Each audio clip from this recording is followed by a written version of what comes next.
Inside to Josh Smith, working against the shorter Shumpert. Good ball movement by Atlanta, and Teague knocks down the corner three. Yeah, Teague, a much improved three-point shooter. Not a lot of people know about this guy. I mean, Horford's so good when he faces up and uses his athleticism to get by the bigger Tyson Chandler. Shumpert still looking to get his timing back on the court, turns it over.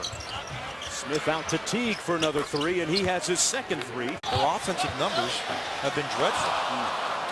That time Felton with the miss. Only one team has won the NBA championship when leading the league in threes attempted. That was the Houston Rockets when they went back-to-back, as Teague is feeling it. Of course, over 30-minute a game type player for the rest of his career. I thought that was interesting. And the fact that Amari has had microfracture knee surgery, had a couple of surgical procedures. Teague with a nice scoop move. And for the post-up is Jeff Teague, who continues to impress the basketball, just standing still, keeping it on one side of the floor. This is a good possession here. Post up, swing, and you get a wide open shot. Julia gives them another possession.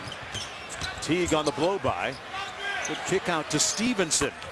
And Deshaun Stevens at the scorers table, trying to check into the ball game for a couple of minutes now, but his team has seen the lead increase to 10 points while he's been on the bench. Teague on the drive, fouled by Prigioni. Teague an 86% free throw. I like the association. Well, Real Housewives. Actually not so easy. It's contested by Stoudemire. Smith. And he turns it over. Okay, the curly kneel was good for a minute, and then the turnover. Deshaun Stevenson and one. So it cost the Knicks at the. If you don't spend it on Josh Smith, not many guys out there to choose from. Josh Smith was in the conversation for the Eastern Conference All-Star reserves. Teague on the drive. Man, you know the way Teague is playing, he's playing like an all-star tonight. Getting to his shooting hand, his right hand. And off to a great start in this one tonight. Having a tough time containing Teague, though. Teague with 18 now. Big time in that second quarter. And Jeff Teague for the Hawks.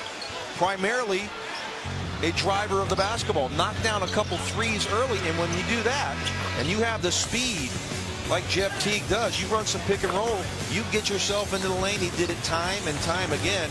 And he was terrific for this Atlanta team that went through a drought where they were outscored 16-0, but fought there a little bit. They're not a great fast break team. Their defensive numbers are middle of the road. Honestly, to be 25-18, I am absolutely thoroughly impressed as we see an early break. Kyle Korver. Larry Drew has no problem with that. What to Tyson Chandler off the pick and roll when he rolls to the basket, creates the open look for Carmelo Anthony. Teague on the blow by Jeff Teague. Some elevation. Teague using that terrific speed. A little dipsy-do. We'll take a look at that at the timeout to see if it was a three-point shot. After that frigid start, Carmelo Anthony is now 9 of 18 from the field. Horford on the pick and pop. Now that tied at 65, just under 6 minutes to go here in the third quarter. I'm Mark Jones along with John Barry and Chris Broussard. First meeting of the year between the Hawks and Knicks, and one for Teague. That time leaving no doubt. Jeff Teague. Good screen by Horford to the cup. Gets the contact. Understand, but why wouldn't it have been? You get a double team on Carmelo, then Steve Nash returns to Phoenix as the Lakers. 12 in the ball game for him to go along with 5 rebounds. New York back up by 4. Make that one. Kyle Korver coming off a game where he had 8. I'm just trying to watch it. He's really hurt. Well, they better be careful here for the Knicks as we see another pick and roll. Jeff speed, we know that. But fourth-year player out of Wake Forest.